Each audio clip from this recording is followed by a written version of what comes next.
سلام بچه، امیدوارم حالتون خوب باشه. مثلا به کانال خودتون خوش اومدین. این خب تقریبا میشه گفت اولین ویدیو چنل ماه و اینکه خواستم داخل اولین ویدیو یه سری توضیحاتی رو بدم که ما قراره داخل این چنل چه فعالیت رو انجام بدیم. خب بریم داخل ترینینگ که حوصله شما هم سر نره. خب اومدم داخل ترینینگ که حوصله شما هم سر نره. بچه ما قراره داخل این چنل یه سری اینبات، فیت، پنل و خیلی چیزای خفنی دیگه مثل رجدیت سنسای خیلی خفنی داخل این چنل بذاریم. و اینکه خب بچه نگاه کنین، اول از فیت از اینبات بگم. اینبات اینطوریه که تو تیر رو ول میکنی مستقیم میره رو هد یارو. نگاه کنین من الان دارم اسکوپ میگیرم، نشونه دارم میگیرم. اما اینبات وقتی تو بدون اسکوپ هم بگیری ول کنی همینطوری میره رو هد یارو. اما فیت هم به همین صورته. اما پنل یه جور دیگه است. پنل نگاه کنیم من الان دارم میکشم بالا. میکشم بالا. یه سری هدایی هم وسط میخوره، یه سری وستایی هم این وسط ها میخوره مثل الان. اما نگاه کنیم وسط یه هدایی هم پنل اینجوریه که مثلا میاد این کنار صفحه شما و شما این پنل رو مثلا روشن میکنی، بعد دکمه هاشو میزنی، مثلا میره روی 70% 80% میذاری و اینکه روشن میشه و روی درصد هدشات میبره. به بازی یه جوری کمک میکنه مثل سنس چطوری روی بازی کمک میکنه همونجوری.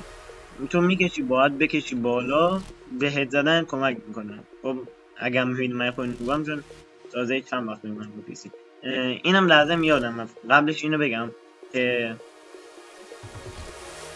خب بچه اینم بگم که قراره آخر این ویدیو یه سنس خیلی خیلی خفن برای تمام گوشی ها، بیشتر روی سامسونگ ولی بازم میگم روی تمام گوشی ها بذارید و اون سنس رو حتما تا آخر ویدیو ببینین که اون سنس رو بتونین برداشت.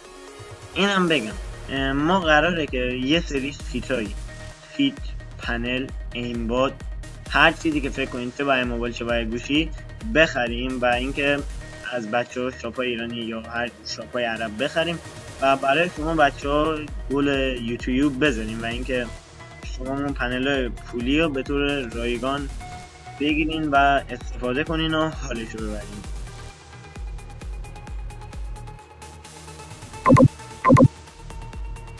خب داشتم میگم وقتی که شما اون پنل های پولی یا چیتای پولی رو میزنین دیگه 100% بند ندارن. مثلا تو وال هک میزنی میری داخل در دیوار رد میشی بند نداری، ولی بیشتر اونا روی پیسی روی موبایل هست ولی پیدا کردنشون خیلی سخته. خب دیگه ویدیو اول چنلمون بود، خواستم فقط یه سری توضیحات روش بدم که ما قراره چیکار کنیم داخل این چنل و خیلی زودتر از اون چیزی که فکر کنین ویدیو بعدی هم میذارم که احتمالاً داخلش یا حالا اینبات یا چیت اسنپ یا هر چیز دیگه.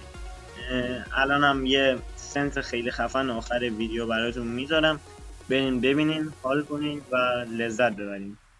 تا ویدیو بعدی، خداحافظ.